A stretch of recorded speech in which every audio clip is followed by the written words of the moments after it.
Hello, I'm Clifton Brown, staff writer with the Baltimore Ravens. To celebrate Black History Month, we're talking to some people in the organization who helped make the Ravens special. Today, I'm honored to be speaking with Ravens tight ends coach, Bobby Engram. Bobby, you've been in team sports your entire life, where people from different backgrounds have to work together to achieve success. How much do you think spending your life in sports has helped you to respect all people, regardless of race? I think it's played a tremendous role.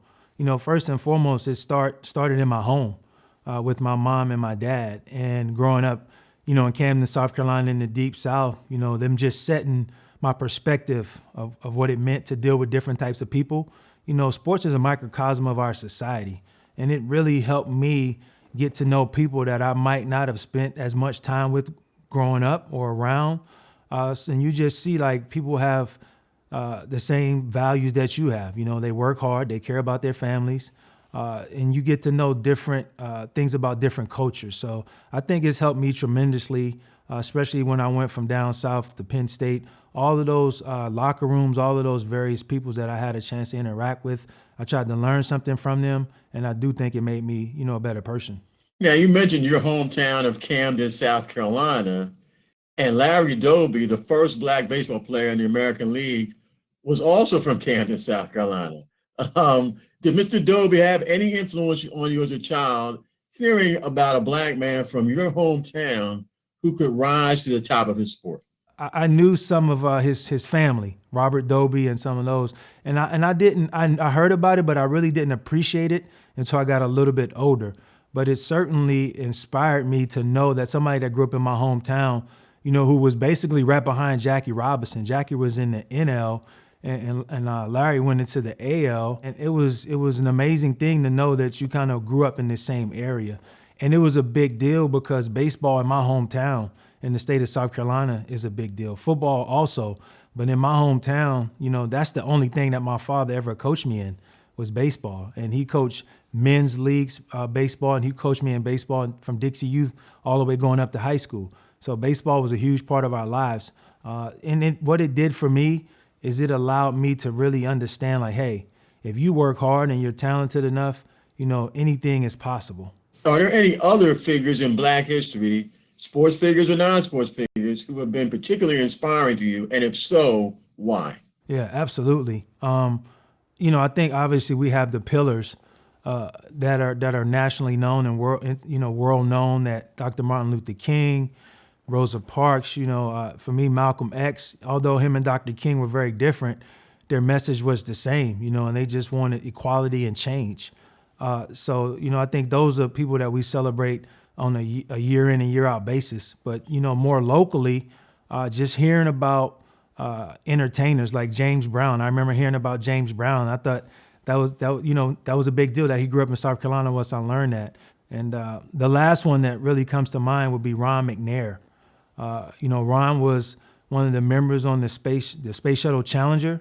And I remember sitting as a kid in our classroom and watching the Challenger take off, just knowing that he grew up in Lake City, South Carolina as a 13-year-old kid being an astronaut, that literally let me know that the sky was the limit. Excellent.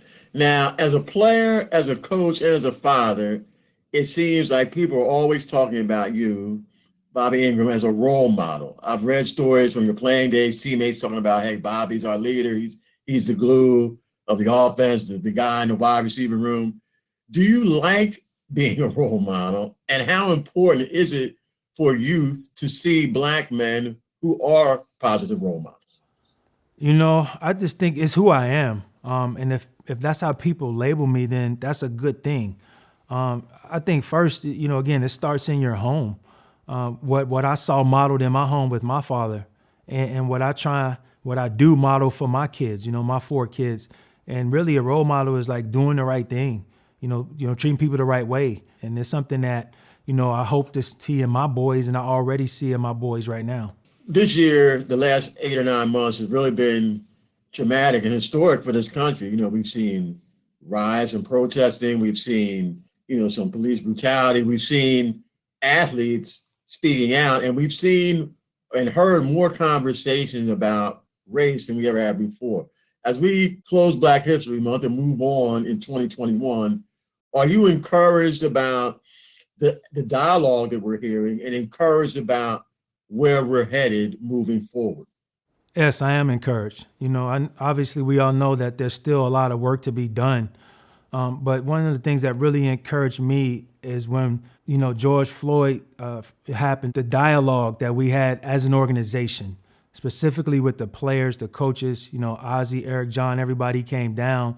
And just to hear the hearts of the players, black, white, whoever, that let me know that, these guys are in tune to what's going on. And I think you see that you have a lot of people around our country that want to get involved in that want to make a significant change and a lasting impact. So yeah, I'm encouraged. We have work to do, but I'm certainly encouraged by the things that I've seen and all of the people that I've interacted with in my life. Well, Bob, it's always great talking to you. I appreciate you doing this for Black History Month. Appreciate what you do for the Ravens. Best of luck moving forward. And thanks for sharing your thoughts. Thank you, Cliff. I appreciate the opportunity.